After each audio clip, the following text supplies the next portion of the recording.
Hi friends, இன்றைக்கி பார்த்தீங்கன்னா இந்த லாங் கவுன் வந்து கட்டிங் இதெல்லாம் காமிச்சிருப்பேன். ஸோ அதை ஸ்டிச்சிங் பண்ணி முடித்தாச்சு. ஸ்லீவ் போர்ஷன் பார்த்திங்கன்னா இந்த மாதிரி பைப்பிங் வச்சு முடிச்சிருக்கிறேன். அதே மாதிரி கீழே வந்து ஓவர்லாக் அடிச்சிருக்கேன்.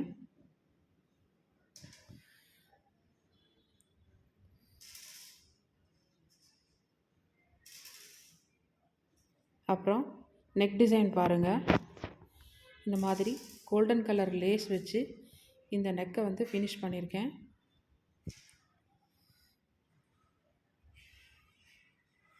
இந்த சென்டரில் பார்த்திங்கன்னா இந்த மாதிரி ஒரு பேட்ச் ஒர்க் ஒன்று ரெடி பண்ணியிருக்கேன். இதுதான் எனக்கும் ஃபர்ஸ்ட் டைம் இந்த மாதிரி தைக்கிறது. நல்லாவே வந்திருந்தது. இதுக்கு முன்னாடி நைட்டி எப்படி தைக்கிறதுன்னு பற்றின வீடியோ போட்டிருப்பேன். இதே மாதிரி வேறு ஒரு வீடியோவில் பார்க்கலாம். ஓகே, பாய்.